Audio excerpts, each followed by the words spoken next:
Anda, un tronco. Es lo que querías, ¿no? Sí, gracias. Venga, un beso, alcohol, que llegas tarde.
¿Te crees que no me acuerdo?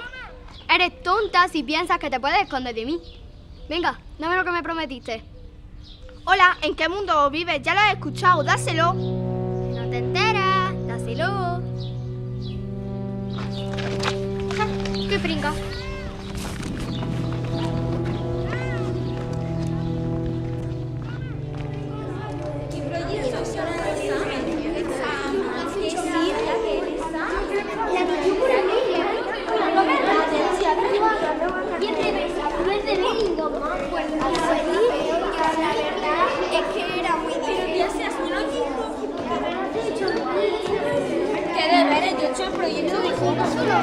Uy, perdón, no te había visto.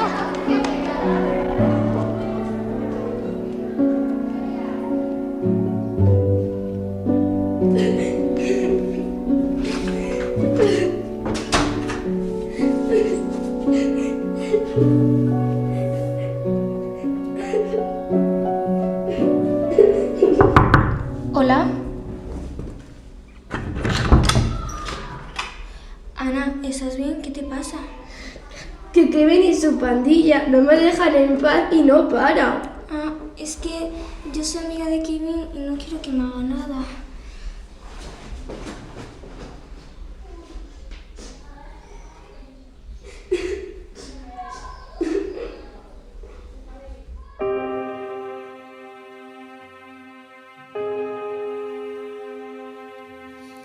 De todos los años de vida que ella había vivido, jamás habría deseado tanto no tener oídos, pues ahí se cuelan insultos, risas y humillaciones que hacen de un infierno ir cada mañana al cole. Mamá, papá, ¿por qué me ocurre esto a mí? ¿Es porque me lo merezco? ¿Es porque yo soy así? ¿Es porque acaso valgo menos? ¿Dónde está la raíz? Mi único deseo como niña es encajar y ser feliz. Mamá, papá, me duele, yo ya no quiero ir. Hacen que sienta que no vale la pena vivir. Mamá, papá, lo siento si un día no puedo seguir. Ahora dime quién se esconde detrás de su nariz.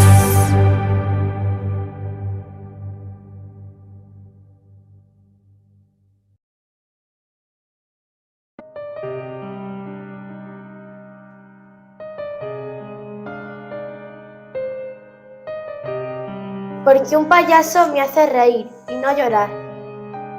Porque un payaso es de colores y no gris. Porque un payaso ilumina mi camino, no hace que todo se torne oscuro. No permita que nadie te robe la dignidad. Nunca te permita a ti mismo ser una víctima. Habla para pararlo. No te calles. No seas cómplice de un cobarde. Juntas podemos lograrlo.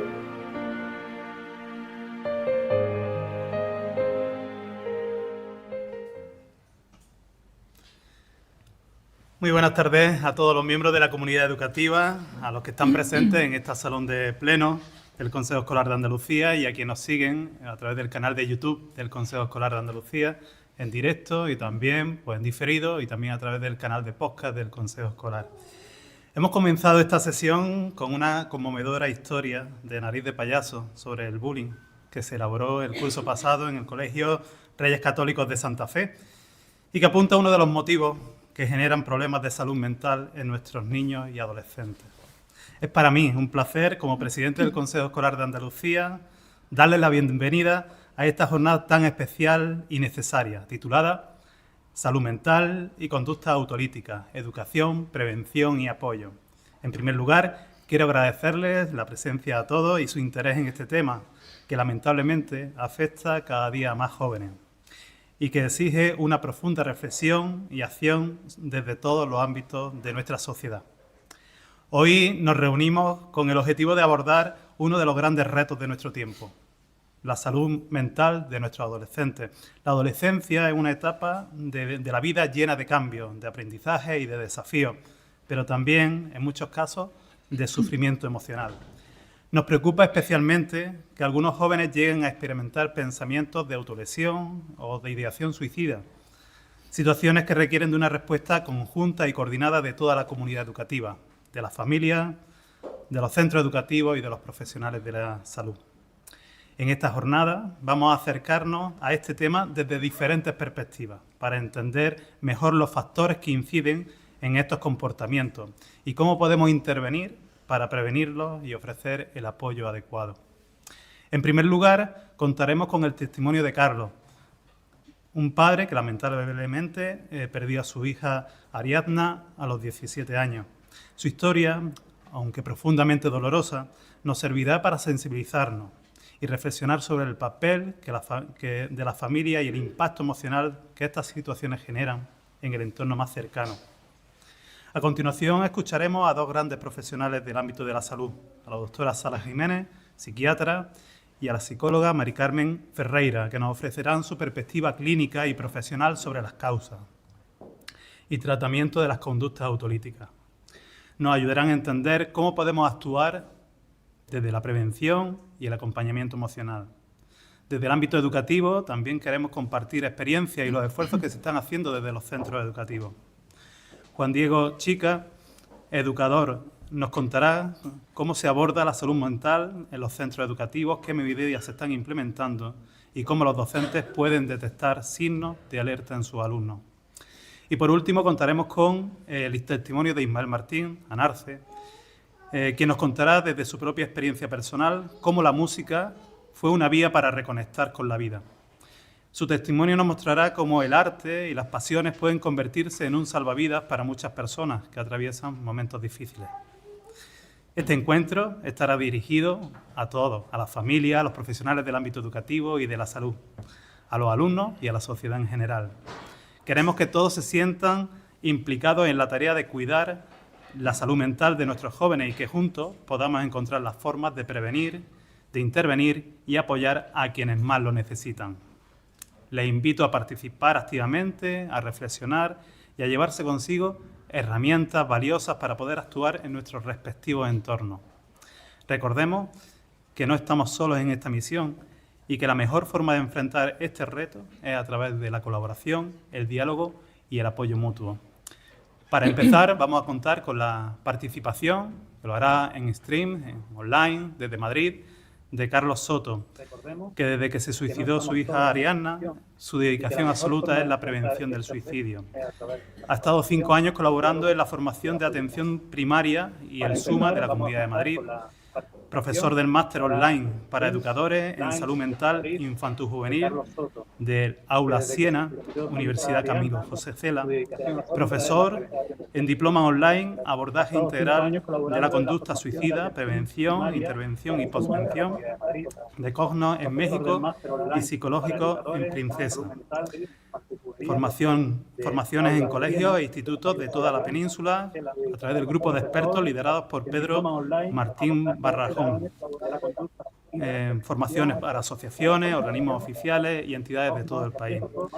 Ha sido también o es coordinador de grupos de apoyo de supervivientes de suicidio, activista, comunicador por y para la prevención. Carlos, tienes la palabra. Muchísimas gracias por querer compartir contigo tu experiencia. Adelante.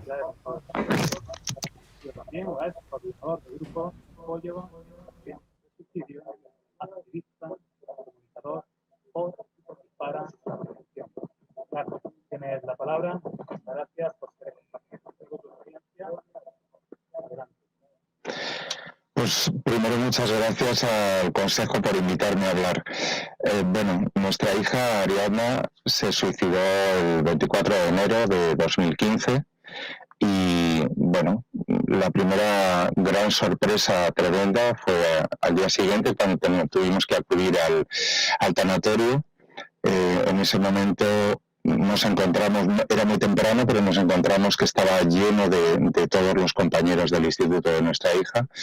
Y mi mujer dijo, ahora estos chicos son nuestros chicos. A partir de ese momento empezamos a dedicarnos a la prevención porque era nuestra única hija, lo único que nos quedaba era seguir haciendo por ella en los demás lo que no podíamos hacer con ella. Quizá si en el momento que nuestra hija empezó con este problema, que fue en el transcurso de 3 meses, toda la situación, si en ese momento el psicólogo al que le buscamos al día siguiente hubiera tenido una formación más adecuada en prevención del suicidio, quizás si la doctora de cabecera a la que le llevamos porque no podía dormir hubiera sabido y hubiera tenido también esa información y formación para preguntar algo más y no directamente recetarle antidepresivos y ansiolíticos, quizás si los docentes que hubieran tenido también esa formación y hubiéramos trabajado todos antes para quitar el miedo, bueno, y si nosotros hubiéramos sabido qué era lo que teníamos que ver, qué era lo que podíamos hacer, qué cosas teníamos que decir de una forma mejor, a lo mejor en este momento Ariadna estaría aquí. Todo lo que nosotros hacemos es exactamente eso, tratar de hacer prevención. Sabemos que es muy complicado, ¿no? En estos 5 años que yo he trabajado, que he colaborado en la formación para médicos de atención primaria y para las enfermeras, el objetivo era ese, que cuando vemos que un joven, que un adolescente, le notamos extraño, hay un cambio muy, muy grande en sus costumbres o simplemente tiene un aspecto de mucha tristeza, que no tengamos miedo de preguntarle, ¿has pensado alguna vez en hacerte daño o en quitarte la vida? Porque eso nunca le va, a una persona que no lo está pensando no le va a llevar a hacerlo. Pero a lo mejor es el momento en el que él se atreve a contar qué es lo que le está pasando. Hay otro compañero superviviente, otro padre que perdió a su hijo, que siempre nos dice, yo he aprendido que para hablar con los chicos, con los adolescentes, tengo que aplicar la regla de los 90 minutos. Preguntar lo que quiero saber, qué es lo que te pasa, por ejemplo, y esperar a lo mejor 90 minutos a que él tenga la confianza suficiente para contármelo, y esperar en silencio. A veces cometemos el error con la mejor intención de cuando nos cuentan un problema, a nosotros nos parece muy sencillo, pero para ellos es el mayor problema del mundo. A lo mejor que un amigo le ha traicionado, o que ya no le habla, o que suspende, o que la chica o el chico que le gusta no le hace caso. Para ellos, y tenemos que acordarnos de nuestra propia adolescencia, ese problema es enorme. Y si están teniendo malos pensamientos negativos, oscuros, una ideación suicida, que nos lo cuenten, no va a ser fácil, porque eso no va a ser fácil contarle a alguien a quien quieren. Necesitan que les dejemos tiempo, que les dejemos el tiempo suficiente después de preguntar para que ellos puedan atreverse a hablar. Y es fundamental. Seguramente lo más fácil es que no lo hagan en su casa. Es muy probable que escojan un profesor con el que tienen confianza, el amigo con el que tienen mejor relación, o a lo mejor un amigo de los padres. Por eso esta es una labor que tenemos que hacer todos juntos, porque en definitiva nos va a tocar a todos de alguna manera, ¿no? O bien por un familiar nuestro, o bien por un amigo, o bien por un conocido. Es una labor para todos. Parece muy difícil, pero es solamente porque tenemos mucho miedo. Tenemos mucho miedo, un estigma muy grande y hay un tabú a la palabra. Pero repito, nunca cuando preguntemos algo que tenga que ver con la muerte o con el suicidio, le vamos a inducir a que cometan esto. Si no está en su mente, no aparecerá. Pero si está, es probable, repito, que sea el momento en el que se atrevan a decir, pues sí, y ese es el momento en el que podemos llevarlo a un profesional. También me gustaría decir, no hay ahora mismo todos los profesionales que desearíamos en la sanidad pública. Perdamos también el miedo a utilizar uno privado. Habrá mucha gente que a lo mejor no tiene medios y ese será un tema que habrá que solucionar. Pero también hemos conocido muchos otros padres que con la excusa de que es muy caro no toman la decisión, seguramente por miedo, no porque no quieran a sus hijos, pero ese miedo hace que a lo mejor esa situación, esas autolesiones de las que también habéis hablado, se conviertan en algo más grave o que en un accidente se conviertan en una tragedia. Por eso tenemos que estar todos unidos para empezar a quitar el mito, los mitos y el miedo al suicidio. Nosotros lo vemos en las charlas que hemos dado en colegios e institutos, cuando nos lo permiten. Sí es cierto que la mayoría de los problemas nos lo ponen los propios padres y madres, que tienen miedo a que a sus hijos se les hable de esto. Pero, insisto, las veces que lo hemos hecho, los chicos que ya hablan de ello, les ha gustado que la información que les demos sea real y que sepan que hay gente que se está preocupando por ellos, porque eso es lo que sienten, que en realidad los que hablamos de lo que nos ha pasado, los que hablan de cómo combatir esos momentos oscuros, son gente que está ahí para ayudarles y eso lo van comprendiendo. Yo estoy a vuestra disposición para todo lo que queráis. Mi correo lo tiene el consejo y mi teléfono si alguien lo necesita. Para nosotros la ayuda que podemos dar es esta: dar todas las charlas, dar todas las formaciones que podemos y nuestro grupo de ayuda mutua para supervivientes, porque a nosotros nos ayudó muchísimo poder encontrarnos con personas que les había pasado lo mismo y con las que en muchos casos no necesitábamos hablar, porque simplemente mirándonos ya sabíamos dónde estábamos, ¿no? Y ayudarnos, acompañarnos unos a otros es la forma de evitar problemas. Para aprovechar estos 3 minutos que le quedan, pensar que cuando cualquier adulto tenemos un problema, también nos cuesta mucho contarlo. Y que también necesitamos tiempo. Pues llevar esta situación a ellos, a los jóvenes, mucho más. La mayoría lo que quieren es protegernos. Nuestra hija nos dejó una carta en la que lo explicaba, ¿no? Que esa intención de que nosotros no sufriéramos por verla a ella sufrir era lo que hacía que no nos contara las cosas. Y eso lo vemos en todos los casos que conocemos. Nos quieren tanto que se creen que nos están protegiendo, no contándonos lo mal que están. Por eso tenemos que unirnos para conseguir que ellos hablen y que sepan que hay gente ahí que está para ayudarles, que estamos siempre dispuestos a hacer cualquier cosa por ellos. Porque aunque lo saben, necesitan que insistamos muchas veces. Bueno, todos sabéis, por alumnos y por padres sabéis todos cómo son los adolescentes, cómo somos o cómo hemos sido, ¿no? Y la otra recomendación es que tratemos de recordar nuestra propia adolescencia, pero la de verdad, las veces que nos hemos sentido mal por lo que os contaba antes, porque alguien que nos gustaba no nos hacía caso, porque un amigo dejaba de hablarnos, porque suspendíamos mucho, o porque nuestra condición sexual era diferente, o porque vestíamos de una forma diferente a los demás.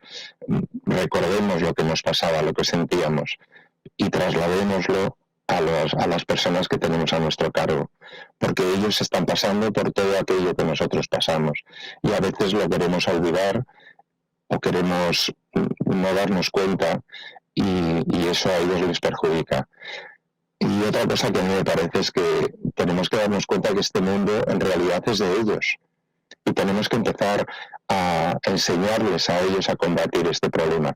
No podemos esperar a que sean adultos porque si no ya habrán pasado momentos de peligro. Y además porque, insisto, este mundo es suyo y nosotros tenemos que aprender de ellos. Es nuestra obligación aprender de por qué les gusta esa música, por qué visten de esta manera, por qué utilizan ese lenguaje. Ahora nos toca a nosotros aprender porque ellos dentro de muy poco van a ser el mundo en el que nosotros ya mayores viviremos.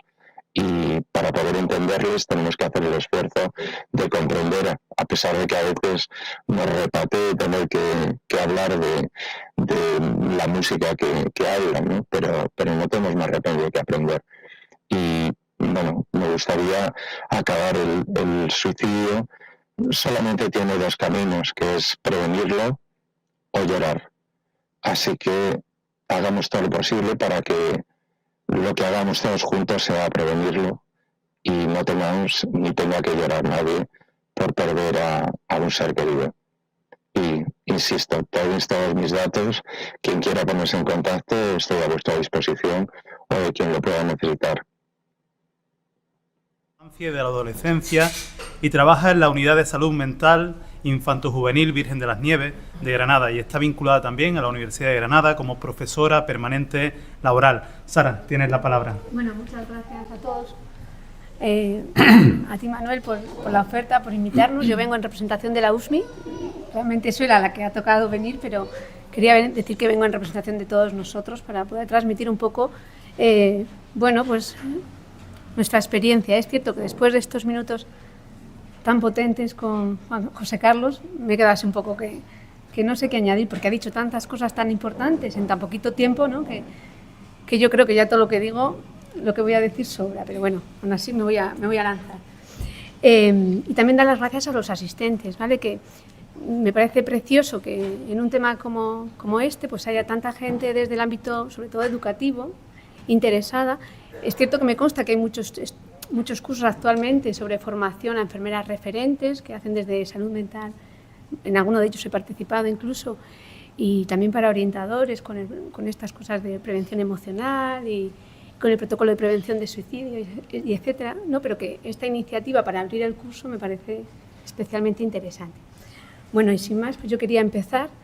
He preparado una presentación que me viene bien para apoyarme un poco. Espero a ver si aparece o me lanzo. Sí, tú lánzate, vale. Sigue ahí ese vale. Bueno, pues quería decir, vale, estaba en la siguiente diapositiva ya, si puede ser.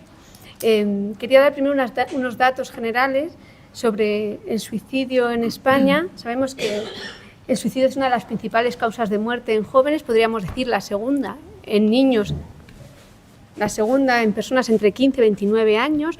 Cuando extraemos de esas estadísticas todas las causas o las causas debidas a enfermedad orgánica, ¿no? A cáncer, etcétera, el suicidio es la primera causa de muerte actualmente en jóvenes, ¿no? Y eso ya de por sí es bastante potente.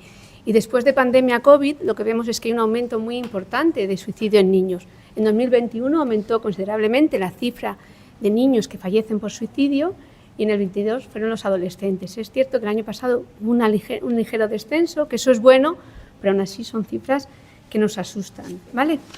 Por otro lado, sabemos también que el suicidio aumenta con la edad y hay factores en la infancia que protegen al niño del suicidio consumado, pero es cierto que a partir de la adolescencia el suicidio aumenta de manera importante y sobre todo entre varones, ¿no? Entonces ya ahí también vemos diferencias de género que hay que considerar. Voy a seguir. Cuando hablamos de ideación suicida, no veo muy bien la pantalla, pero me imagino que me vais a seguir. Cuando hablamos de ideación suicida o de intentos autolíticos y no suicidio consumado, pues ya nos movemos en cifras todavía más difíciles de entender, ¿no? Porque ideación suicida todos en algún momento de nuestra vida hemos podido experimentar, ¿no? Decir, aquí mejor no estoy. En encuestas epidemiológicas a nivel nacional barajan cifras de entre el 7 y 30%, también en función del país, ¿no? En países en vías de desarrollo las cifras pueden ser incluso mayores. Y cuando hablamos de intentos consumados se sabe que como mínimo el 5% de los niños aproximadamente ha cometido un intento autolítico a lo largo de su vida.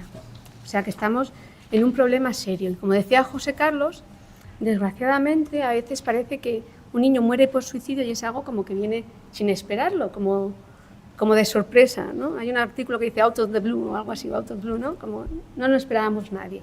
Pero realmente sabemos, y eso dice la literatura, que no es una cosa al azar, sino que los niños que fallecen por suicidio o tienen conducta suicida son jóvenes vulnerables donde hay un montón de factores de riesgo que van a interaccionar unos con otros y nos es muy difícil determinar el peso de cada uno de esos factores, ¿no? Sino que tendremos que hacer como un diagrama general de la situación del menor para ir encajando el puzzle, ¿no? Lo que cuentan la mayor parte de los niños, también los adultos, es que están viviendo, perdonad, creo que se me oye poco, están viviendo una impercepción interna de mucho malestar, de un intenso dolor, que no saben cómo manejar en ese momento concreto y como única solución piensan en la idea de quitarse la vida. ¿Al fondo se me escucha bien? ¿Sí? Vale. Entonces, ¿qué factores de riesgos tenemos siempre que valorar? El más importante, y hoy el Día de la Salud Mental me parece especialmente llamativo, los trastornos mentales. Sabemos, hay estudios de autopsia psicológica que indican que el 80-90% de los niños que mueren por suicidio presentan una patología mental. Sabemos además que después de un ingreso psiquiátrico el riesgo de cometer un acto suicida aumenta. Sabemos también que ese riesgo aumenta con los años, en los meses posteriores. Sabemos también que haber tenido un intento previo es un factor de riesgo potente para volver a tener un acto suicida. Aumenta concretamente 20 veces el riesgo en adolescentes. Y dentro de los trastornos mentales sabemos que el más importante será el trastorno afectivo, fundamentalmente la depresión, que no debe pasar desapercibida entre las chicas. Entre los chicos, fundamentalmente, el trastorno por uso de sustancias relacionado con la impulsividad. ¿Qué más cosas sabemos? No todos los chicos, evidentemente, tienen un trastorno suicida, un trastorno mental asociado. Hay un 20% que no, que parece que el gesto suicida viene después de un evento estresante mediado por la impulsividad, y ahí entra especialmente o particularmente la adolescencia. Los adolescentes son impulsivos, los adolescentes son muy rígidos, les cuesta proyectarse hacia el futuro, ver que la solución tiene un fin, suelen tener una baja autoestima y además hemos dicho que en la infancia el suicidio es menor porque no tienen la capacidad de planificar bien un acto suicida, lo que sí sucede en la adolescencia. Son impulsivos y además pueden planificar un gesto que tiene una letalidad evidente, ¿vale? ¿Qué más factores de riesgo tenemos siempre que considerar? Aquí en educación lo podemos hacer bien. Los factores relacionados con la familia se pueden preguntar, ¿no? Una enfermedad mental en un padre que haya muerto, o una madre por suicidio. La separación de los padres, algo que es como muy común a un niño, fundamentalmente en edades tempranas, le puede afectar mucho y puede ser un factor de riesgo potente para el suicidio. Otros factores de riesgo relacionados con la familia y también con el ámbito social. La negligencia importante en la primera infancia y especialmente el abuso sexual. El abuso sexual sabemos que es el factor de riesgo más potente, que más permanece a lo largo del tiempo y que va a tener consecuencias catastróficas, sobre todo si es dentro del medio familiar. Dentro de los trastornos o dentro de los factores de riesgo del abuso, ¿no?, está también el acoso escolar. El acoso escolar es un factor de riesgo larvado, silente, que se cronifica, el ciberbullying además anónimo, ¿no?, que todavía viene a darle más INRI, y si eso se mantiene en el tiempo es muy grave. Y en la adolescencia también que tenemos que considerar siempre la imitación. Es cierto que hay niños que cometen un acto suicida y sus amigos lo van a repetir. A veces es porque hay factores de riesgo que comparten, no es por una imitación, pero siempre lo tenemos que preguntar y considerar, porque también hay retos online, ¿no?, hay desafíos sobre el suicidio que pueden estar mediando esto. Bueno, ¿qué dice la literatura de todo lo que he dicho? Pues que los factores de riesgo más importantes van a ser la negligencia y el abuso. Lo repito un poco por marcar la idea y porque lo dicen todos los estudios existentes. Creo que es la diapositiva anterior. La depresión, la ansiedad y el estrés, y el acoso y el ciberacoso. Con respecto a la salud mental, que como es el tema del día, pues me parecía importante enfatizarlo, solamente por volver a destacarlo. Este es un estudio de autopsia psicológica, es decir, tras un fallecimiento por suicidio consumado en niños jóvenes, intenta averiguar, mediante control de historia clínica, mediante entrevistas a familiares, mediante entrevistas a todos los seres que ha habido alrededor, se intentan identificar las causas. Y observamos que hay un 20%, como he dicho, de suicidios que no presentaban una patología mental, pero aún así podemos ver que entre esos chicos que mueren por suicidio sin patología mental, entre adolescentes, es muy frecuente que aparezcan síntomas subsindrómicos, es decir, síntomas que a priori una persona no formada no diría que es un trastorno mental. Y cuando vemos a preadolescentes, es decir, a niños pequeños, es muy frecuente que aparezca irritabilidad y ansiedad. Irritabilidad y ansiedad pueden aparecer muchas veces, es verdad, pero tenemos que considerar que los niños pequeños no pueden deprimirse como los adultos, no tienen la capacidad de expresar tristeza, expresar culpa, expresar lo mismo que nosotros y solo lo materializan por el cuerpo. Y a veces el dolor abdominal, la ansiedad, la irritabilidad quiere indicar, ¿no?, que el niño está pasando por una situación problemática y tenemos que estar atentos a eso, ¿vale? Y quería también señalar, creo que ya no está la diapositiva, había puesto un gráfico precioso pero no se puede ver, sobre el debut, la siguiente, sobre el debut de las enfermedades mentales, y vais a ver que los principales trastornos mentales aparecen en la adolescencia. Y esto es un estudio muy reciente que incluye 192 estudios epidemiológicos, donde vemos cómo la mayor parte de las enfermedades mentales aparecen sobre los 14 años o en la tercera década de la vida. Y eso convierte al adolescente pues, en una personita de mucho riesgo, ¿vale? Vistos estos factores de riesgo, podríamos preguntarnos qué hacemos para abordar la conducta suicida, ¿no? Y he sacado solamente 3 ideas, que me parece que es lo que ya ha dicho José Carlos en la primera intervención, pero bueno, lo que a mí me parece muy importante, y es que siempre que hay un riesgo suicida, privilegiemos la asistencia en el entorno del menor, que intentemos no sacar al menor de su entorno para no hacer una fractura, y también porque tenemos que estar coordinados, salud, familia y escuela, y eso donde mejor lo podemos hacer es en el entorno. También que tengamos una visión holística del síntoma, no hablar solamente de conducta suicida o de enfermedad mental, sino que consideremos todos esos factores que he visto para poder intervenir. Y por último, siempre que incluyamos la dimensión preventiva, eliminar factores de riesgo y maximizar factores de protección, ¿no? El suicidio igual no podemos evitarlo totalmente, o lo que, mejor dicho, lo que ha pasado en la primera infancia o lo que está pasando en algunos contextos, o la genética, no la podemos quitar, pero sí podemos potenciar factores de protección, que son los que traigo a continuación, que no voy a decir todos ellos, pero bueno, solamente destacar que para programas preventivos, potenciar factores de protección personales, familiares y de protección social. Dentro de los personales, muy importante, las habilidades de comunicación del menor, la confianza que tiene con los que le rodean para poder hablar de temas serios, que no se sienta juzgado, que sienta que tiene ese espacio para poder hablar de lo que le sucede, potenciar la autoestima, potenciar la capacidad reflexiva y que se sienta querido. Dentro de la familia, lo más importante va a ser trabajar la cohesión familiar, que se pueda hablar en la familia y que la relación intrafamiliar mejore de manera considerable. Y como factores de protección social, que son muchos, destaco los amigos. Los amigos se sabe que es el principal factor de protección de suicidio en la adolescencia, y eso me parece que es algo que tenemos que tener siempre todos en la cabeza, ¿no? Y eso es lo que muestra también todos los estudios que se han hecho en los últimos años. Apoyo social, buenas relaciones intrafamiliares y habilidad para resolver problemas, lo que viene a ser la resiliencia, ¿no?, que se dice ahora, ¿vale? Y yo con esto ya voy a terminar, o sea que he sido muy breve, me ciño muy bien al tiempo. ¿Cómo podemos prevenir el suicidio cuando hay pocas señales, como sucede en la adolescencia? Y me quedo con estas ideas, no son mías, no son originales, son del Journal of Affective Disorders. En plena pandemia ya sacó esto como muy importante, ¿vale? Que todos los profesionales, las escuelas, las propias familias seamos capaces de reconocer grados menores de angustia, como decía José Carlos en su intervención, eso es fundamental, que nunca demos por algo como esto no pasa nada, esto no es importante, ¿vale? Que los servicios de crisis estén ampliamente disponibles, o sea, no hay excusa para que no estemos formados los profesionales y disponibles.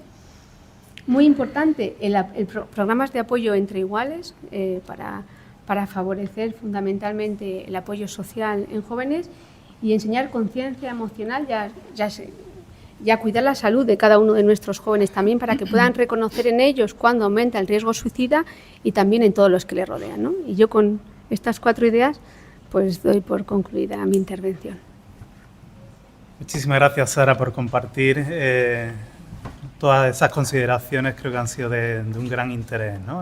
Los datos también que has aportado y las indicaciones que nos comentaba. Pasamos ahora a la intervención de Mari Carmen Ferreira. Ella es psicóloga especializada en procesos de duelo, trauma, intervención en crisis y emergencia de violencia de género.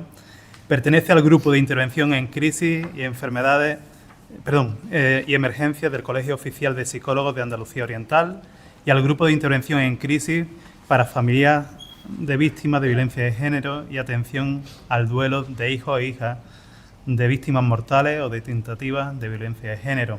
Coordinadora y docente de los procesos de duelo en el Centro de Atención al Duelo de la Diócesis de Granada y psicóloga en el propio Centro de Psicología General y Unidad de Apoyo de Duelo de Granada, especializado en pérdidas, duelos traumáticos y terapia MDR. Suena todo muy triste, pero bueno, seguramente nos tengas que contar, ¿no? Con tu experiencia, pues tu punto de vista también en este tema que estamos abordando en el día de hoy. Muchas gracias por venir. Bueno, pues muchísimas gracias a vosotros por la invitación, por vuestra confianza y a todos vosotros también por estar aquí. Justo a la entrada, ¿no? Sara y yo comentábamos por la importancia de que hoy se estuviera dando este encuentro, ¿no? Pues para empezar, y sobre todo por el hecho de que el tema del suicidio siempre ha sido un tema tabú, absolutamente silenciado. Yo creo que todavía, por más tiempo que pase, nos siguen temblando el cuerpo cuando hablamos de él, cuando tenemos una situación o una persona que se lo plantea con nosotros, y es un tema que nos cuesta trabajo abordar mucho en todos los contextos. Que estemos aquí hoy dándole luz, pues creo que es muy importante, ¿no? Así que muchísimas gracias a vosotros también. Y bueno, pues yo, la verdad que las aportaciones de Juan Carlos y de Sara pues han sido maravillosas, y encima pues he estado aquí adentro, ¿no? Y creo que me voy a sumar a todo lo que van diciendo y me escucharéis repetir cosillas, pero bueno, sobre todo quiero unirme a la visión de las aportaciones de ellos, ¿no? Y ofrecer esa perspectiva psicológica del suicidio y de las conductas autolesivas en los jóvenes como una manera de acabar o de reducir el sufrimiento psicológico. Es sabido que la muerte por causa de suicidio y las conductas autolíticas tienen una causa multifactorial, pero en un altísimo porcentaje de situaciones el denominador común que hay en el fondo siempre o casi siempre es el sufrimiento psicológico y emocional. La mayoría de los jóvenes que mueren por causa de suicidio lo idean o se autolesionan, no lo hacen desde la decisión o desde no querer vivir, sino de querer vivir sin ese sufrimiento. La persona que, o los jóvenes que buscan o que al final se suicidan, no lo hacen desde un no querer vivir, sino un no querer vivir con ese sufrimiento. Por tanto, la vida sí la quieren. Me gustaría entonces centrarme yo un poco más en el tema del sufrimiento psicológico y meternos un poquillo, ¿no?, en lo adentro del sufrimiento. Empezamos pues comentando, ¿no?, que el sufrimiento psicológico va más allá quizás de un malestar emocional, que es una experiencia interna y muy compleja que puede manifestarse de diversas formas en la vida de la persona y afectar su calidad de vida, que comienza desde el dolor emocional, pero que un dolor emocional cronificado se convierte en sufrimiento psicológico y esta a su vez en una experiencia absolutamente insoportable. A su vez, el sostenimiento del sufrimiento durante mucho tiempo a largo plazo genera una visión de túnel que reduce cada vez más las posibilidades de encontrar otra salida a la situación. Genera también la visión de uno mismo desde el desvalimiento y dejándote fuera del contacto con tus propias herramientas vitales. Por tanto, el sufrimiento con esa visión de túnel nos va también cerrando cada vez más las puertas. ¿Y cómo impacta el sufrimiento en la mente de los jóvenes? En realidad, en la mente de todas las personas, pero como nos estamos centrando en nuestros jóvenes, pues en primer lugar, el sufrimiento impacta a nivel bioquímico. Las situaciones de estrés crónica y el sufrimiento generan la depresión del sistema nervioso, con lo que eso conlleva, ¿no?, a todos los niveles de nuestra salud.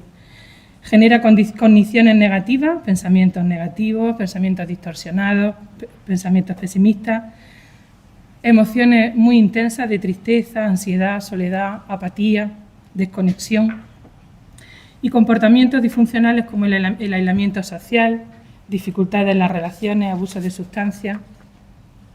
Aunque ya se han nombrado algunas de las causas del sufrimiento en los jóvenes, pero se han tratado como factores de riesgo, sí que me gustaría que nos pudiéramos ahondar un poquito en cuáles son esas causas que preocupan, que hacen sufrir a nuestra población joven.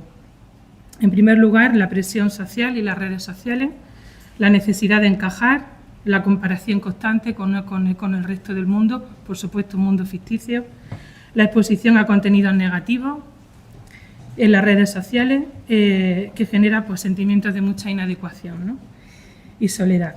La presión por la imagen corporal, todos los cambios que ellos en esta edad están sufriendo a nivel hormonal, físico, sus propias condiciones médicas, psicológicas o de personalidad, que ya Sara la ha nombrado, todas las exigencias académicas y laborales a las que se ven en esta etapa sometidos, que les genera pues, muchísima presión, cambio en la estructura familiar, separación de la familia, separación de los padres, pérdida de un familiar cercano por fallecimiento, cambio importante en la dinámica de vida, a veces un traslado de ciudad, un traslado de país, ese desarraigo, al fin y al cabo los duelos, ¿no?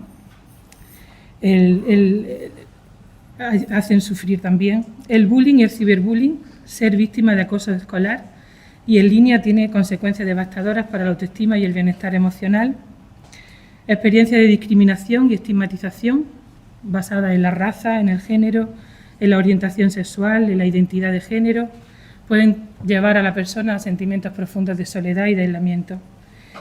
Y eventos traumáticos que, como decía Sara, pues en la infancia se han vivido en la infancia y que quedan marcados ya en la adolescencia y la etapa de la adolescencia, cuando este impacto y cuando este trauma sale a la luz, pues sin contar también los traumas del desarrollo, del apego y situaciones al fin y al cabo de trauma complejo, ¿no? Bien, creo que también era importante que pudiéramos, bueno, pues detectar un poco, aprender a detectar cuáles son esas señales de sufrimiento en los jóvenes, que algunas son más evidentes, otras veces más sutiles, ¿no? Pero que al fin y al cabo, cuando una persona está sufriendo, también, sobre todo si es cercano y estamos conectados, pues lo vamos a detectar, ¿no? Hay cambios importantes, por ejemplo, en el estado de ánimo. Aparece una tristeza persistente, irritabilidad, apatía o euforia excesiva. Aislamiento social, se retiran de sus actividades, no quieren ver a la familia, no quieren estar con los amigos. Evitar situaciones sociales o familiares, problemas de concentración o disminución en el rendimiento académico. La propia autolesión, incluso la ocultación, ¿no? Hace poco pues conversaba con una persona en la consulta que me decía pues que ella a veces intentaba no taparse para que los que estaban a su alrededor lo descubrieran, ¿vale? Pensamientos negativos y pesimistas, expresiones de desesperanza, culpa, autorreproche, inutilidad. Descuido de la apariencia personal o abandono personal en general, cambio en el sueño, insomnio, pesadilla o a veces dormir demasiado, aumento en el consumo de sustancias, ya sea alcohol, droga o tomar medicamentos sin receta, cambio en los hábitos alimenticios, ya sea pérdida o ganancia de peso en poco tiempo o pérdida del apetito, ¿no? Conducta impulsiva, arriesgada, dificultad para concentrarse y tomar decisiones. Y también, como comentaba Sara, pues somatizaciones, quiere decir que al final también el cuerpo muchas veces expresa lo que no podemos hablar, ¿no?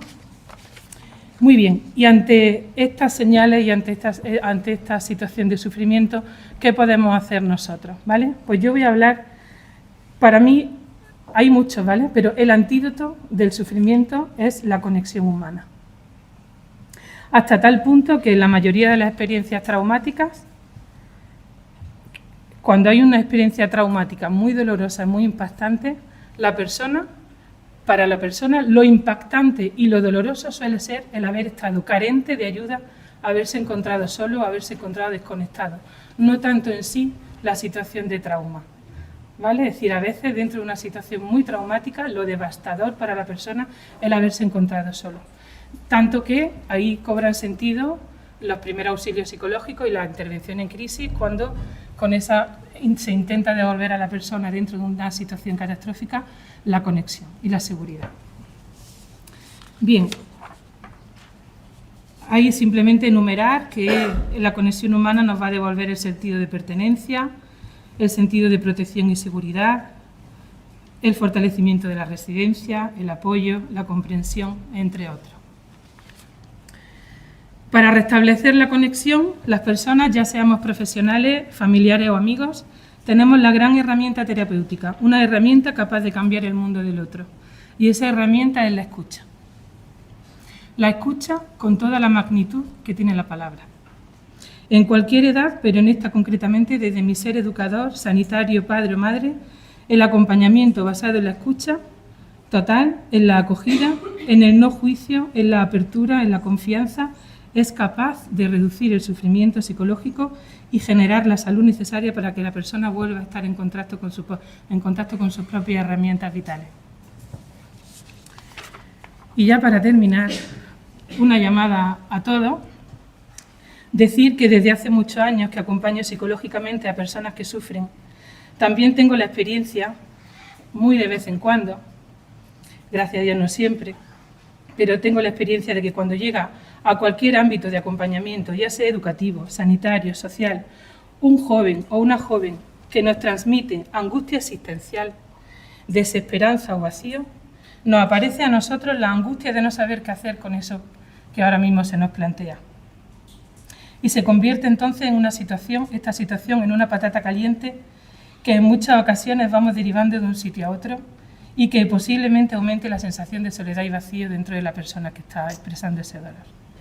Por tanto, cuando se llega a la conducta de autolesión, a la ideación suicida o esto se lleva a término, también hay una cierta dosis de entre todas esas causas multifactoriales de fracaso colectivo. Por tanto, creo que es crucial que desde el lugar desde donde nosotros estemos acompañando, donde nos toque acompañar, decidir quedarnos con esa persona en sufrimiento, acoger su realidad por inquietante que sea, ponernos las gafas de una perspectiva de sufrimiento y entender que duelen las heridas hechas a lo largo de la historia personal y además de las dificultades actuales, y estar dispuestos a acoger y comprender esta historia y buscar juntos cómo empezar a sanarla sin que se interponga o nos interpele la urgencia de la angustia. Y, por supuesto, buscar ayuda, una ayuda multidisciplinar y los recursos y los apoyos adecuados. Muchas gracias, Mari Carmen. La verdad que el reto profesional que tenéis, tanto Sara como tú, a la hora de abordar estas situaciones tan complejas, que en ocasiones sentís la impotencia, ¿no?, de poder ayudar, creo que tiene que ser un reto que nos planteemos desde la sociedad para todos arrimar el hombro y hacer lo que has comentado, ¿no? Quizá esa escucha desde todos los sectores, de todos los ámbitos, familia, docentes, amigos, pueda ser una solución a ese problema tan grave. Continuamos ahora con la perspectiva del ámbito educativo y para ello nos acompaña Juan Diego Chica. Ya está jubilado y por ello posee además una amplia experiencia y un amplio currículum. Él es maestro por la Escuela de Magisterio de Jaén. Estudió la licenciatura en Filosofía y Ciencias de la Educación por la Universidad Central de Barcelona. Cursó los estudios de doctorado en Pedagogía en la Universidad de Granada. Máster en Counseling en la Universidad Ramon Llull de Barcelona. Su actividad profesional la ha llevado a cabo durante más de 4 décadas, mitad en primaria y mitad en secundaria, en centros públicos de Jaén, Barcelona, Málaga y Granada. Es miembro del Grupo de Investigación Orientación Educativa de la Facultad de Educación de la Universidad de Granada, coautor del programa de formación de tutores en la ESO, ha participado en diversas publicaciones, jornadas, encuentros, congresos, con experiencias prácticas en torno a la orientación y a la acción tutorial, qué importante. Ha colaborado con asiduidad en iniciativas de formación permanente del profesorado, principalmente a través de los CEP, en las áreas de orientación, acción tutorial, educación afectiva y sexual, escucha activa, respuesta empática, convivencia. Su interés por la integración de la familia, tan importante en la comunidad educativa, le ha llevado a impulsar y coordinar desde el Departamento de Orientación un modelo de escuela de padres implementado consecutiva e ininterrumpidamente durante 12 años en el Instituto Alba Longa de Armilla y en los Neveros de Huetor Vega, ambas localidades de la provincia de Granada. Te doy la palabra. Muy bien, pues muchísimas gracias a este equipo que tan brillantemente conduce la actividad del Consejo Escolar Andaluz. Yo debo que felicitaros porque sabía de él, pero no conocía la actividad divulgadora acerca de estos temas tan interesantes y tan actuales, ¿no?, que deben preocuparnos a todos los que estamos relacionados con el mundo educativo. Y yo me pregunto si hay alguien que más o menos no esté implicado en el desarrollo educativo de las personas, ¿no? Entonces, la educación yo creo que ha cobrado importancia, pero aún le falta esa relevancia que haga del desarrollo educativo y del hecho educativo el motor principal del colectivo social. Mirad, yo lo que vaya a decir aquí en este breve tiempo que generosamente nos brindan va a ser fundamentalmente ligado a mi experiencia amplia, ¿no?, y larga, ¿no? Si hay algún concepto teórico que nombre, ese concepto teórico ha sido testado por la realidad, porque mi preocupación, he de decirlo en este momento, mi preocupación, sobre todo en los últimos tiempos, ha sido tratar de poner en conexión el discurso educativo oficial, que es brillantísimo. No sé si sabéis que los decretos y las órdenes en concreto de la Junta de Andalucía han sido objeto de atención en Europa, han sido a veces citados brillantemente. Pero claro, ese es el discurso oficial, eso es la teoría, que está muy bien, ¿eh? Todo el mundo sabe que no hay, digamos, hecho práctico que no se base en una buena teoría, ¿vale? Aunque la teoría sola no determina el éxito en la práctica. Pero dicho esto, también hay que decir que la realidad del discurso educativo arroja muchas deficiencias, está llena de muchos esfuerzos, necesita mayor atención, necesita una evaluación certera y necesita, desde luego, una mejora, aún reconociendo los avances que se han producido. Mirad, yo voy a centrar mi intervención, que quiere ser pues la mirada desde el centro educativo frente al hecho de la salud mental. Yo quiero articularla en 3 consideraciones. 1, 2 y 3. La primera consideración es que la etapa de la adolescencia no es la más importante, no lo es, pero sí es la más delicada. Y lo es porque los cambios que se suceden son muchos y además se suceden de manera vertiginosa. Con lo cual el adolescente ya conceptualmente es un ente de riesgo, una persona de riesgo, porque tiene que hacer frente a todos esos cambios que le desconciertan, que los percibe muchas veces inconexos con la realidad que vive y además son vertiginosos, ¿no? Por lo tanto, adolescencia, etapa especialmente delicada, y el proceso educativo, tanto desde la familia como desde el centro, tiene que tenerlo eso presente. Segunda consideración. La educación, encontraríamos miles, digo miles y no exagero, miles de definiciones. Pero yo, a lo largo de mi experiencia, he encontrado que la más sintética y la más potente es aquella que la define como la conjunción de 2 variables. Una es el afecto y otras son los límites. Me da igual que se ubique, digamos, el hecho educativo en la familia, se ubique en el centro educativo, como los 2 polos principales, o se ubique en otra instancia. La educación ha de bascular con esos parámetros, afecto y límites. El afecto, mirad, más allá de ser un hecho externo, que lo es, y que alguien confunde, alguien me refiero a mi sector, ¿no?, a la docencia, alguien lo confunde muchas veces con lo que podríamos llamar el colegueo, ¿no? El afecto, más que un hecho exterior, es un hecho interno. Y significa aceptación del otro. El máximo afecto es cuando yo al otro lo acepto, ojo, incondicionalmente. Podríamos hacer una lista de condiciones, tremenda, ¿no? Bueno, pues aceptación incondicional. Y los límites,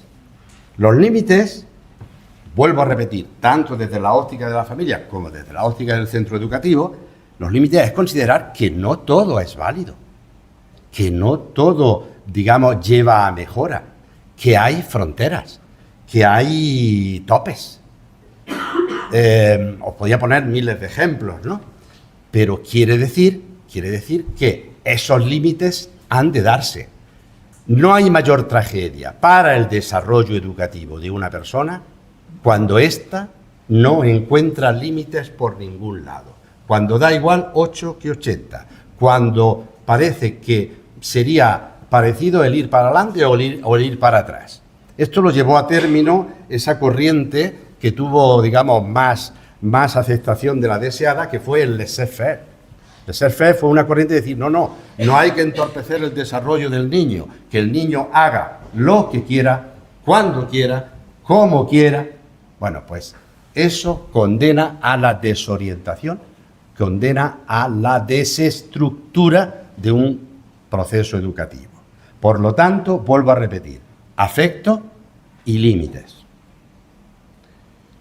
En todos los niveles, podríamos considerar el afecto y límites como debe de desarrollarse en la educación infantil o cómo debe desarrollarse en bachillerato, vaya.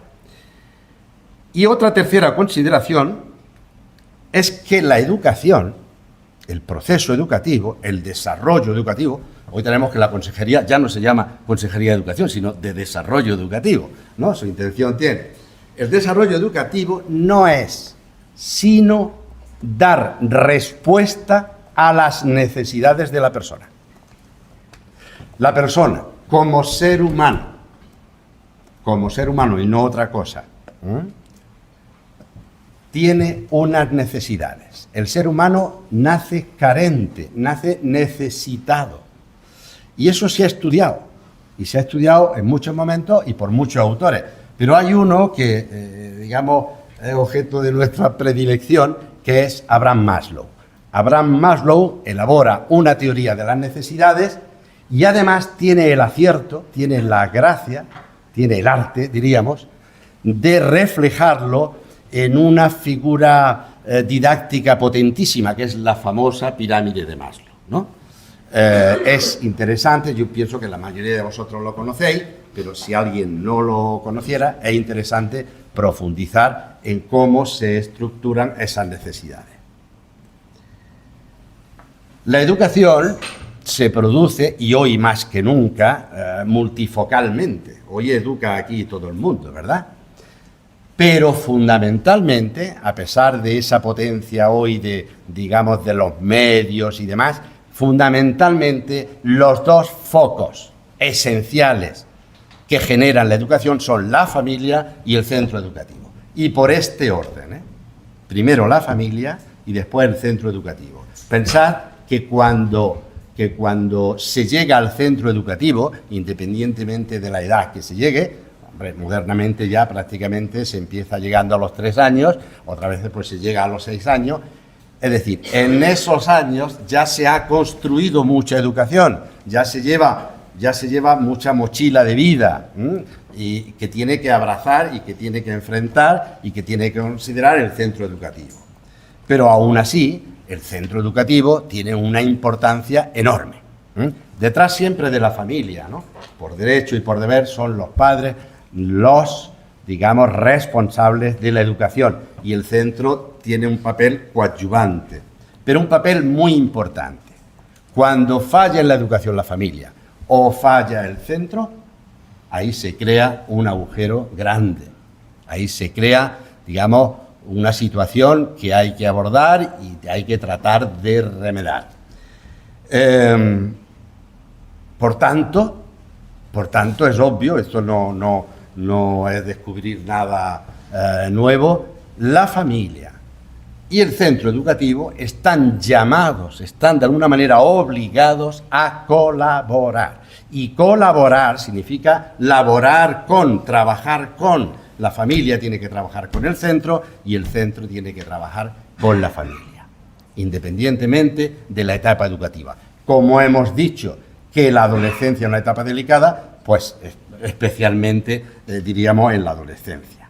Y esa colaboración, fijaos, tiene un matiz, y esto es pura experiencia, pura experiencia. Yo tuve la suerte de que tuve, digamos, oportunidad de, al principio de mi experiencia educativa, con apenas 20 años, conocer experiencias de colaboración de padres en los centros. Y entonces, pues, digamos, documentarme sobre la pertinencia de esa colaboración. Y bueno, ha sido un poco el eje principal en el que ha venido desarrollándose mi experiencia, el vincular la familia con el centro educativo. Esa vinculación tiene 3 niveles y es importante saberlo esto, porque fijaos, en las últimas décadas ha sido tal la evolución que ha tenido pues, las ciencias de la educación, que entre los conceptos actuales y la manera de trabajar actual y la manera de trabajar y los conceptos que había cuando los padres de nuestros alumnos eran pequeños, hay una gran distancia, ¿no? Un buen trecho. Por tanto, hoy actualmente le corresponde al centro educativo ser el impulsor y el que desarrolle esa relación. Y esos 3 niveles que os decía son el de concienciación, el de participación y el de formación. La concienciación es que el centro ha de decir a los padres, oye, este es vuestro papel, necesitamos vuestra colaboración por esto y por esto. Y eso de la manera que encuentre más adecuada, que aquí no es el momento de detallar, ¿no? La participación es abrir todos los espacios, que son bastantes más de los que en principio podríamos pensar, la participación de los padres a la colaboración en el mismo centro educativo, pero en aquellos espacios que les son propios, no en otros. Qué malo es que esos espacios se confundan y que esa relación se trunque o esa relación se imposibilite. Y por último, el nivel de formación, el nivel, digamos, superior. El centro educativo, que está integrado por profesionales de la educación. Todos somos educadores, pero el profesorado en general son profesionales de la educación. Por lo tanto, se les supone, y efectivamente así es en la inmensa mayoría de los casos, formación. Pues bueno, esa formación ha de ponerse a disposición de los padres, de la manera más adecuada. Y hay muchas fórmulas para eso, ¿verdad? Y en algún caso, pues yo he tenido, digamos, el placer y la oportunidad de experimentar.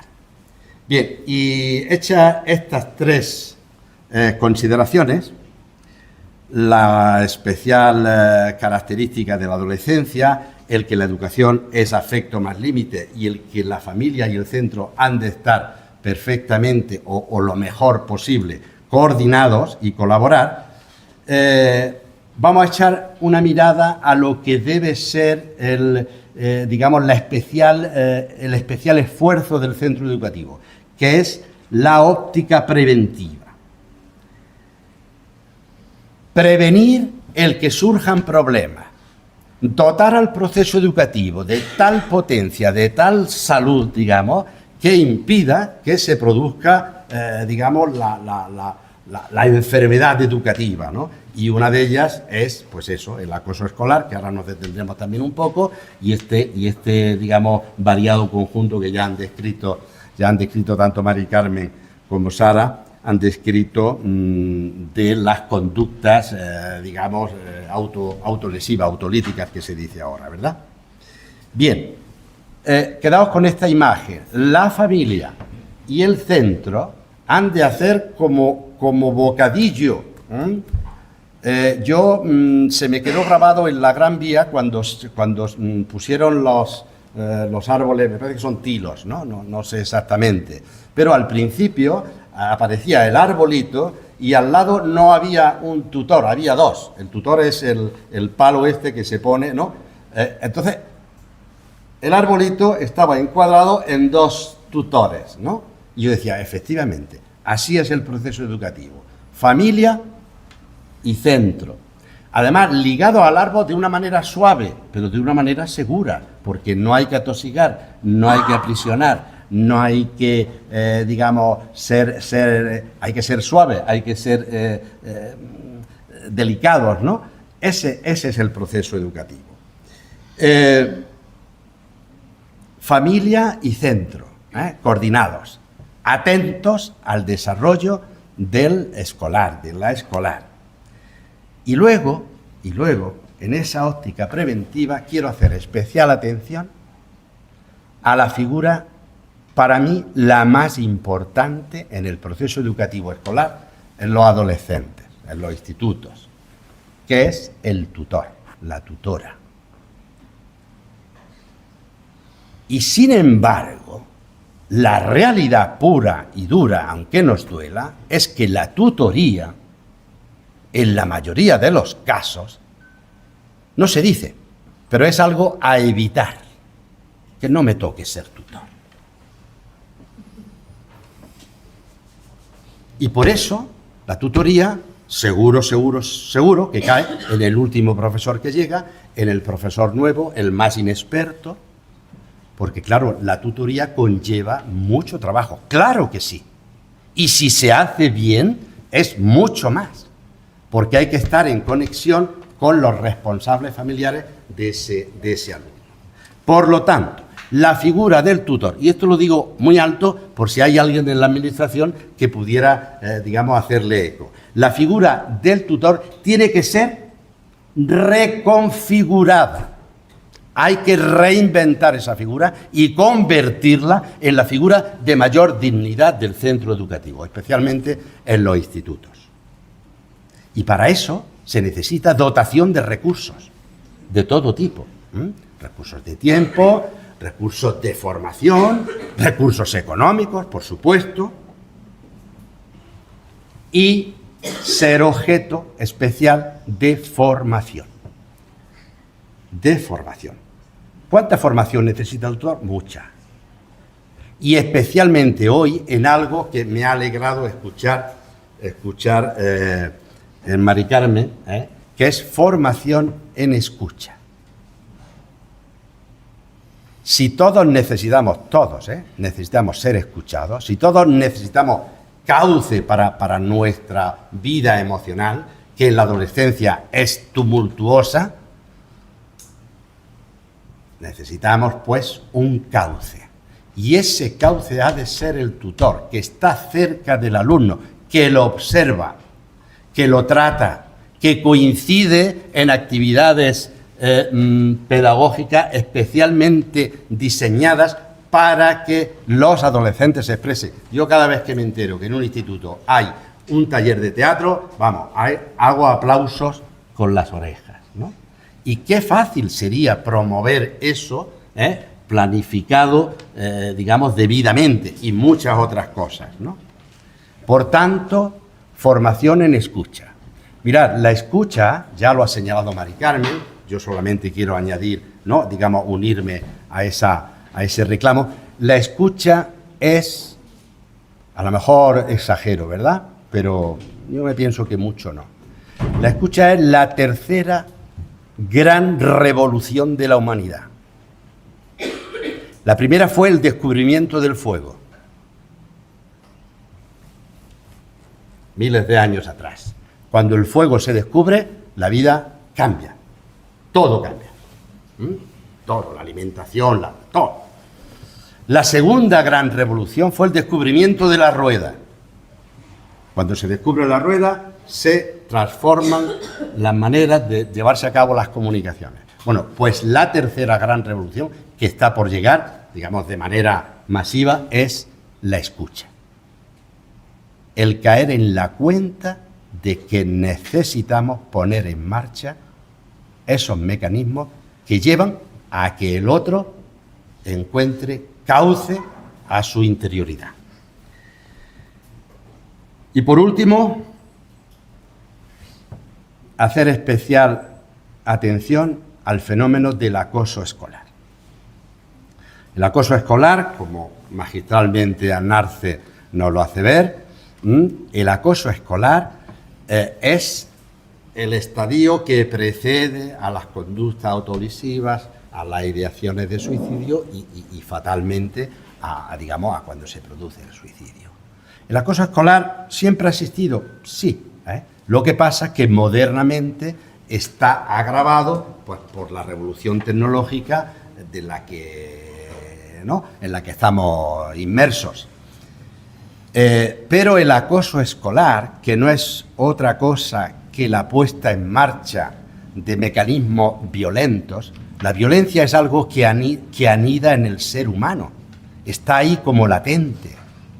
Solamente necesita que no se desarrollen los mecanismos que la ahogan, que la apartan, que no la encuentran necesaria. Mirad, yo he reflexionado mucho sobre el tema de la violencia en las aulas, en los centros escolares, y he llegado a conclusiones que a mí mismo me han parecido, pero que después, reflexionando, fijaos, el desarrollo pobre del lenguaje ya es un mecanismo de violencia.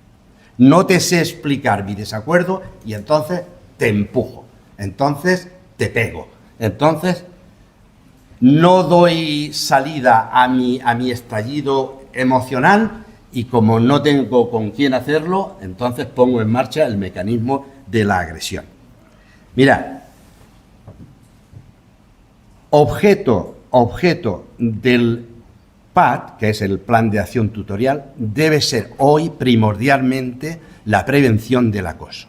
Porque si estamos atentos, si tenemos un contacto cercano, si ponemos en marcha los mecanismos de la escucha, por cierto, decir que ya en Granada hay profesionales bien formados en este campo. El counseling, del que yo tuve la oportunidad de beneficiarme del máster, hay gente también en Granada que lo tiene hecho, ¿no? El counseling es una despensa de herramientas para hacer frente a la empatía y a la escucha extraordinario y que sin duda irá creciendo poco a poco. Por tanto, en el PAT, en el Plan de Acción Tutorial, deben estar reflejados los mecanismos de formación que lleven a poner a disposición de los tutores estas herramientas, esta estrategia. Y bueno, a partir de los primeros síntomas, poner en marcha los mecanismos procedentes. Tiene que haber una coordinación estrechísima entre el profesorado, el tutor como figura que lidere estos procesos, con el apoyo del orientador, la orientadora, en general del departamento de orientación. No hay tiempo para, ejemplificar con experiencias, pero hemos tenido experiencias y muy satisfactorias. El adolescente se pinta a veces como algo, tumultuoso, efectivamente lo es, pero fijaos, el adolescente es una persona capaz de proyecto personal. Y ese proyecto personal es el que, de alguna manera, puede hacer que se salve de esos peligros que le acechan. Tengo que terminar diciendo que ¿por qué no situar un horizonte a los adolescentes? Esto podrá parecer, un poco ideal, ¿no? Pero es posible. ¿Por qué no situarle frente a un horizonte donde prime la belleza, donde prime la bondad, donde prime la verdad y donde prime la autenticidad? Estos son potencias enormes que servirán de asideros para que el adolescente aprenda a vivir. Voy a terminar con una frase de Abraham Maslow, que dice: no se puede elegir sabiamente una vida a menos que uno se atreva a escucharse a sí mismo, a su propio yo, en cada momento de la vida. Y yo digo, igual que la autoestima, que es un valor de la pirámide, ¿no?, que es un estadio, igual que la autoestima es consecuencia, la autoestima, el autoamor, la autoaceptación, es consecuencia de haber sido aceptado, de haber sido amado. Escucharse a sí mismo va a ser muy difícil si no he experimentado ser escuchado. Por lo tanto, padres, madres, profesores, tutores, orientadores, educadores en general, a escuchar, se ha dicho. Muchísimas gracias.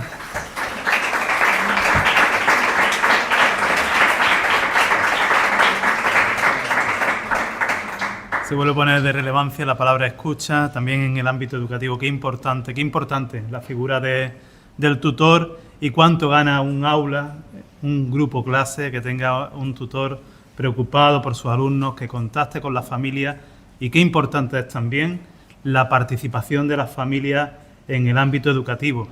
Está más que demostrado, ¿no? Los centros educativos donde las familias están más implicadas funcionan mejor, se consiguen al final mejor los objetivos que pretende el sistema. Ahora, de hecho, estamos en un proceso de elecciones a los consejos escolares de centros, una oportunidad para implicarse, para participar y para poder estar activos en este ámbito. Y qué importante también esa escucha, esa participación, esa implicación en la prevención. Bueno, ya por último, la última intervención es la de Ismael Martín. Anarce, él se define como más escritor que cantante. Es un joven rapero granadino conocido por crear canciones cargadas de mensajes, de conciencia sobre diversas temáticas sociales. Sus canciones han emocionado a millones de personas de todo el mundo a través de las plataformas de YouTube o TikTok. Entre sus obras más destacadas se encuentra Si hubiera hablado, que va contra el bullying, Narila, contra la violencia de género, El canon de la locura, en prevención de la anorexia, Cansado de andar, contra el abandono escolar, animal, y un largo etcétera. Anarce tiene una gran presencia en redes sociales, superando más de 15.000 seguidores en Instagram, más de 12.000 en YouTube o los 105.000 followers en TikTok. Ha aparecido múltiples veces en televisión, en canales nacionales e internacionales, como por ejemplo en México. También ha tenido una gran presencia en radio y en prensa escrita. Y en diciembre de 2023 pues, fue galardonado con el premio Estrella de la Navidad de Canal Sur. Suele trabajar y colaborar con instituciones públicas como diputaciones, ayuntamientos, universidades, centros de educación primaria y secundaria y otras instituciones y asociaciones.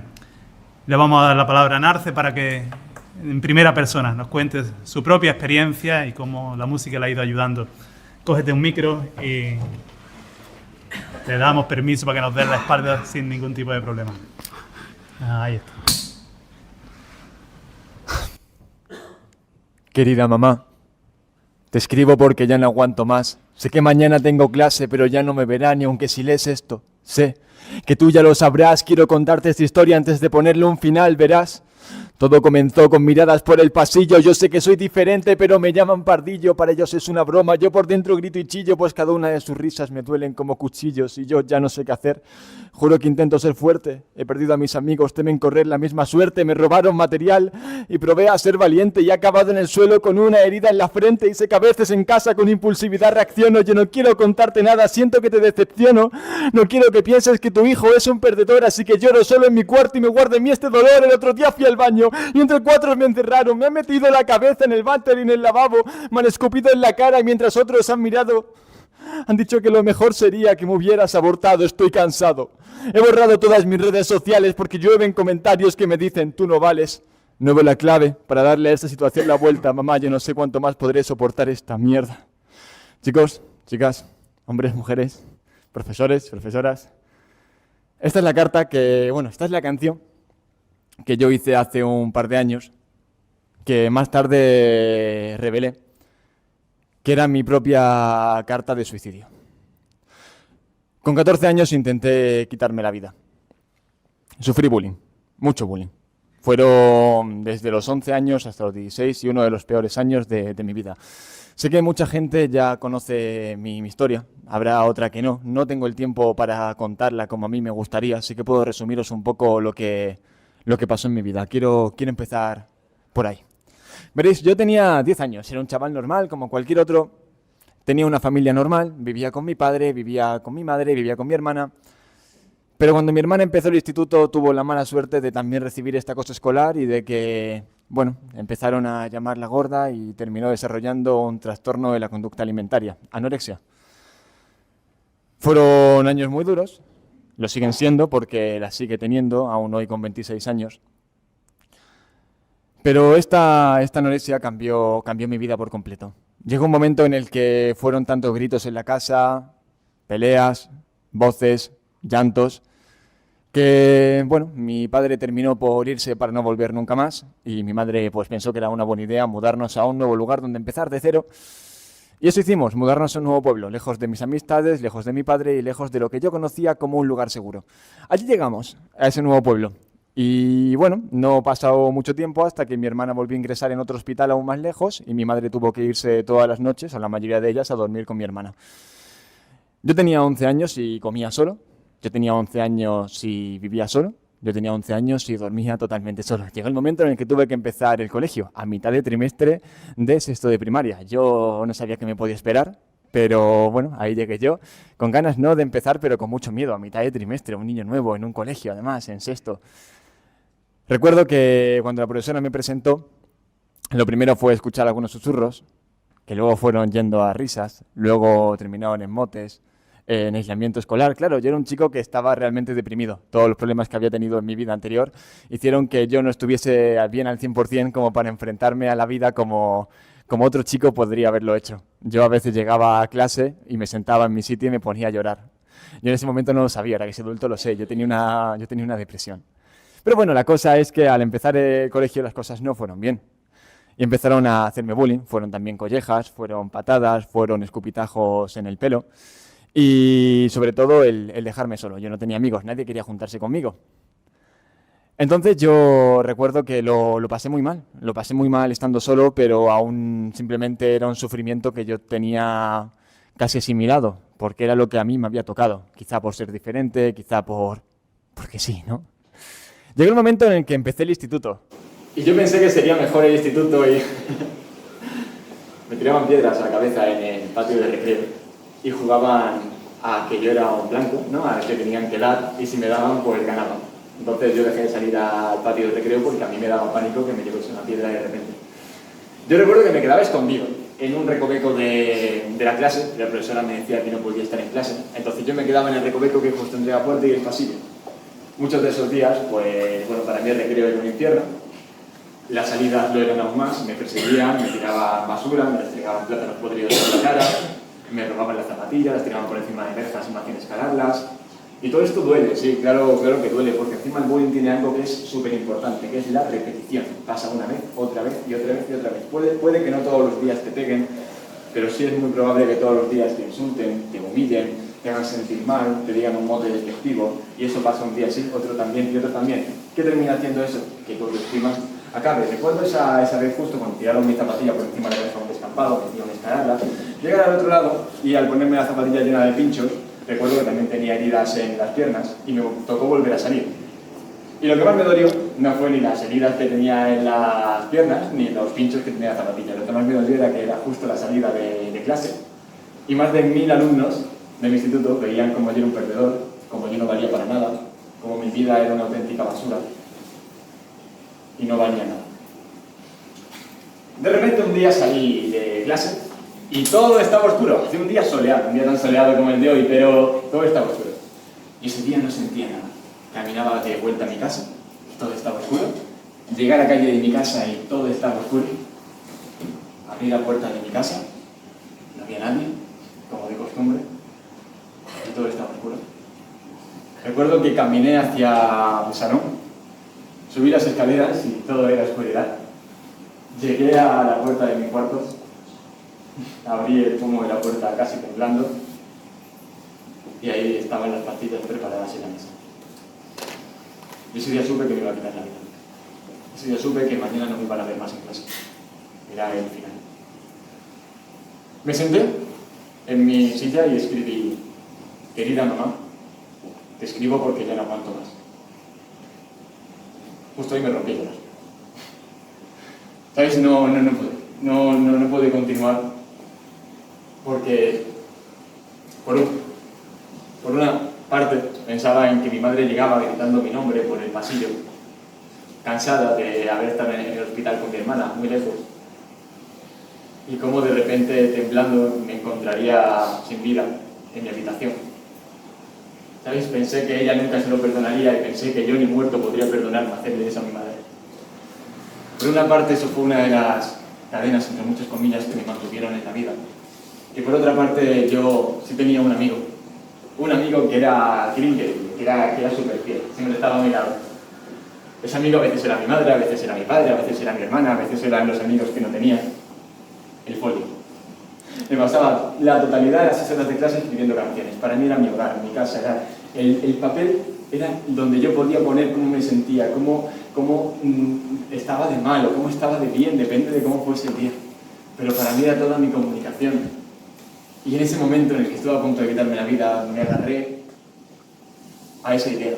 Y pensé que algún día podría llegar a hacer canciones que pudiesen ayudar a las personas, que pudiesen hacer que las personas que pasan por una situación difícil como yo estaba pasando, flotasen.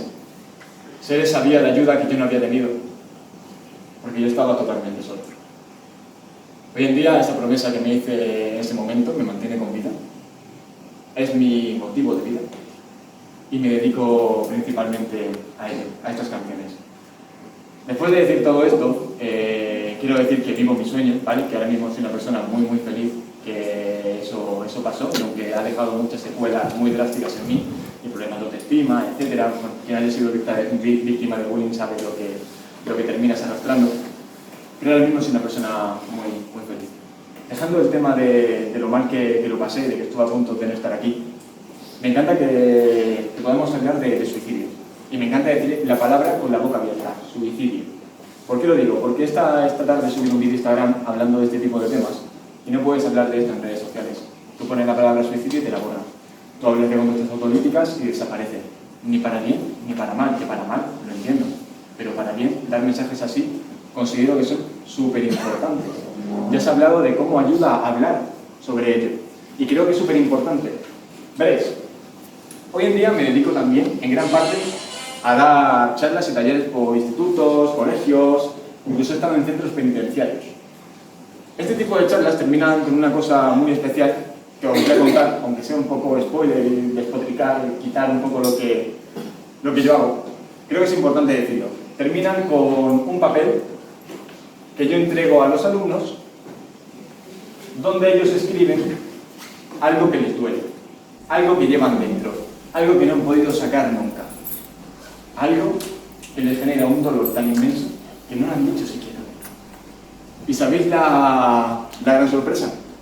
Que después de la charla, de contar mi experiencia, que yo lo cuento con mucho más amplio, y de contar todo el dolor que se siente, ellos responden sentimentalmente, se cargan de esa emoción y se vacían. Y en esos papeles os puedo prometer que he visto absolutamente de todo. Algo que se repite más o menos en una clase de 30 alumnos, 3 de cada 30 alumnos aproximadamente están sufriendo acoso escolar en ese mismo momento. 1 de cada 30 alumnos está padeciendo un TCA, un trastorno de la conducta alimentaria, anorexia, bulimia, y 1 de cada 30 alumnos tiene pensamientos suicidas recurrentes y muy fuertes. Y eso lo puedo ver en esas cartas que luego me entregan, de forma anónima. Ese es el trato que hacemos. Yo no sé quién me entrega esa carta. Ese es el trato para que ellos puedan sacar lo que sienten dentro, porque muchas veces sienten tanto miedo a expresar con su nombre lo que sienten que no lo hacen. Quiero hablar de una cosa que para mí es muy importante y que ya se ha hablado, y es la palabra prevenir. Se ha mencionado muchísimo la palabra prevenir. Yo lo agradezco un montón. Hay que prevenir. Cuanto más se diga esa palabra, pero cuanto más se ponga a prueba, mejor.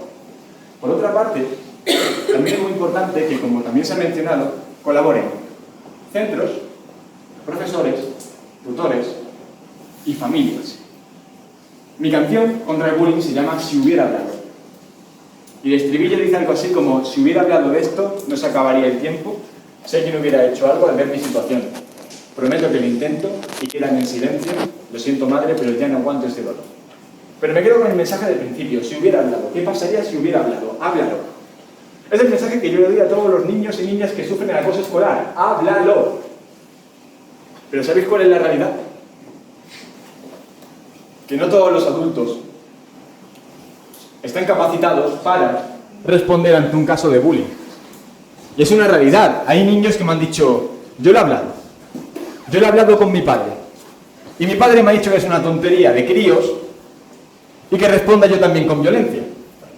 Hay otros que me han dicho: yo lo he hablado con mi tío y mi tío dice que eso existió siempre, que no pasa nada y que ya se pasará. Está claro que tenemos que formar, educar. Como sociedad es súper importante educar padres, educar madres, educar profesores, educar Alumnos. Yo me puedo encargar de la parte de la charla, de llegar a los alumnos, como llego, de prevenir este tipo de violencias. Pero hay que prevenir a nivel social.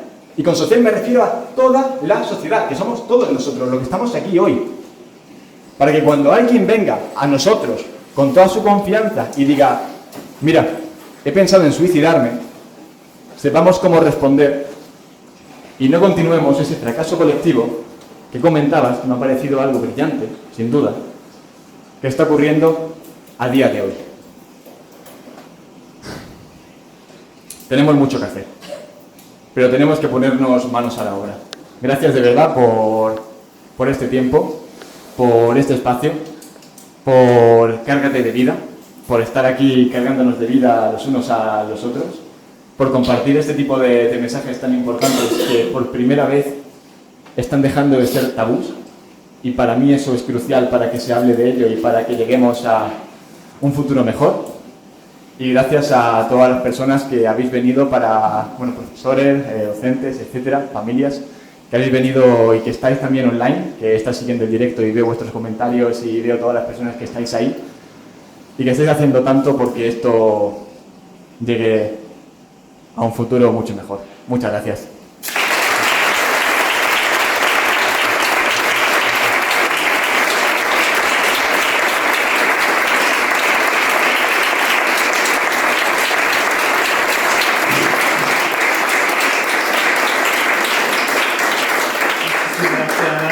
Por tu testimonio. Quiero pedir disculpas a las personas que nos están siguiendo desde mi stream porque ha habido ahí una franja de tiempo que los micros han fallado. Venga, pues vamos a continuar. Ya concluyo las palabras finales. Para concluir esta jornada quiero agradecer a todos su tiempo y sus aportaciones sinceramente y también su compromiso con la salud mental de los jóvenes. Hemos abordado un tema profundamente delicado, pero necesario, y lo hemos hecho desde una óptica de la colaboración y la esperanza.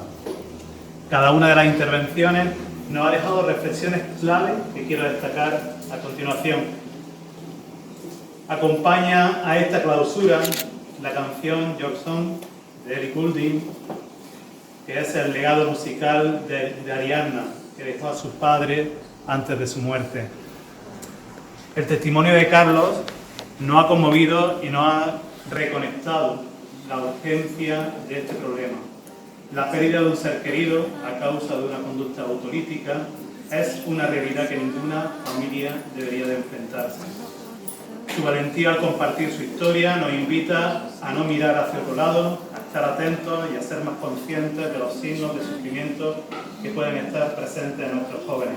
Por otro lado, las intervenciones de Sara y de Mari Carmen nos han aportado una valiosa perspectiva profesional sobre la salud mental.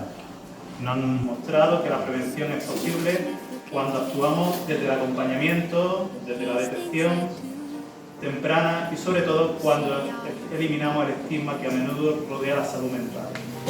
Su mensaje es claro: la salud mental es una prioridad y una necesidad que requiere un enfoque integral y la participación de todos los actores.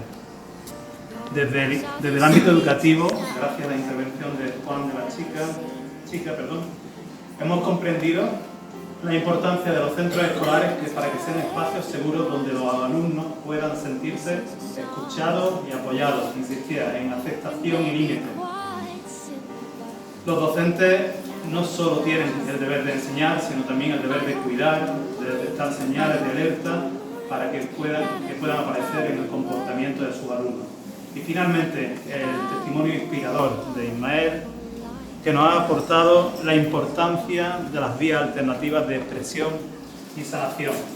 A través de la música, Ismael nos ha mostrado que siempre puede haber una esperanza, incluso en los momentos más oscuros. Su historia es un ejemplo de resiliencia. Como el arte, la creatividad pueden salvar vidas.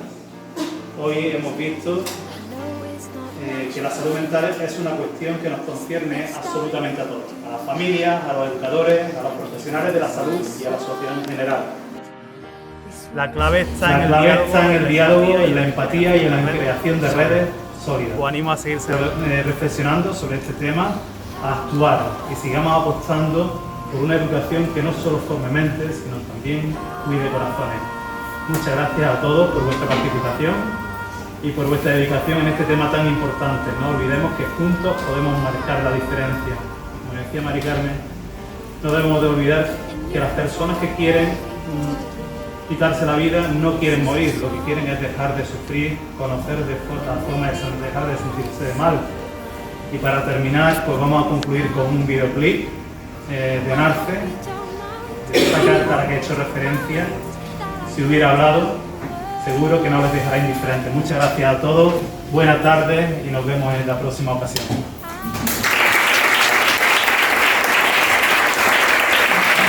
Querida mamá, escribo porque ya no aguanto más. Sé que mañana tengo clase, pero ya no me verán ni aunque si lees esto. Sé que tú ya lo sabrás. Quiero contarte esta historia antes de ponerle un final. Verás, todo comenzó con miradas por el pasillo. Yo sé que soy diferente, pero me llaman pardillo. Para ellos es una broma, yo por dentro grito y chillo, pues cada una de sus risas me duelen como cuchillos. Y yo ya no sé qué hacer, juro que intento ser fuerte. Perdido a mis amigos, temen correr la misma suerte. Me robaron material y probé a ser valiente, y acabado en el suelo con una herida en la frente. Sé que a veces en casa con impulsividad reacciono. Yo no quiero contarte nada, siento que te decepciono. No quiero que pienses que tu hijo es un perdedor, así que lloro solo en mi cuarto y me guardo en mí este dolor. El otro día fui al baño y entre varios me encerraron. Han metido mi cabeza en el váter y en el lavabo. Me han escupido en la cara y mientras otros han mirado han dicho que lo mejor sería que me hubieras abortado. Estoy cansado, he borrado todas mis redes sociales porque llueven comentarios que me dicen: tú no vales. No veo la clave para darle a esta situación la vuelta, mamá. Yo no sé cuánto más podré soportar esta mierda. Si hubiera hablado de esto, no se acabaría el tiempo. No sé, alguien hubiera hecho algo al ver mi situación.